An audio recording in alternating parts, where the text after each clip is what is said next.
சிவாய நம. திருச்சிற்றம்பலம். கர்மதோஷத்தை பற்றி நாம் பேசி வருகின்றோம். ஒரு குடும்பத்திலே 5 விரல்கள் இருந்தால் 5 விரல்களும் ஒருவனுடைய கையிலே இருக்கின்ற 5 விரல்கள் ஒன்றாக இருப்பதில்லை. அதுபோல் ஒரு தாய் தந்தையருக்கு பிறந்த குழந்தைகள் யாவரும் ஒன்று போல் இருப்பதில்லை.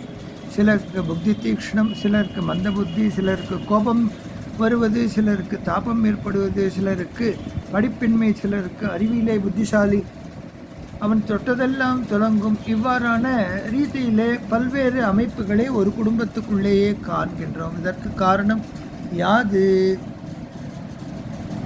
ஒரு வெளிநாட்டவர் காஞ்சி மகாசுவாமிகளிடம் வந்து கேட்கும் பொழுது, நீங்கள் மறுபிறவியை ஏற்பதினாலே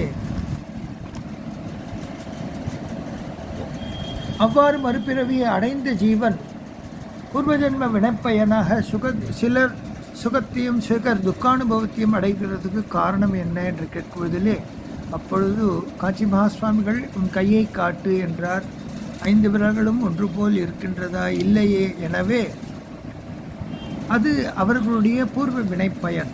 இவர் எந்த ஜாதகர் முற்பிறவியிலே நல்ல சந்ததியினரை வளர்த்து அவர்கள் வாயிலாக நற்கர்மங்களை செய்து வர, பித்ருதோஷாதிகளுக்கு விலக்காக கூறப்படும் பல்வேறு நற்கர்மங்களை தான தர்மாதிகளை செய்து வர, சிவாலய தரிசனம், சிவ வழிபாடு, சிவத்தொண்டு மற்றும் சிவாலயத்திலே அலகட்டு மெழுகுவது முதலான பெருக்கி கோலமிட்டு பல்வேறு திருப்பணிகளுக்கு தன்னை ஈடுபடுத்திக் கொள்வது இவை கர்மதோஷத்தை விலக்கும் என்றும், அவ்வாறு பூர்வ புண்ணியத்திலே இவர்களுக்கு யாரெல்லாம் குழந்தைகளாக இருந்தார்களோ அந்த சந்ததியினர் இன்றும் அவர்களுக்கு சாத்தாதி நற்கர்மங்களை செய்வதனாலே இந்த ஜாதகருக்கு இந்த ஜென்மத்திலே அந்த புண்ணிய பலன் வந்து அவருடைய தோளிலே அமரும். அந்த புண்ணிய பலன் நல்லதொரு காலத்திலே நல்லதொரு திருப்புமுனையை தரும்.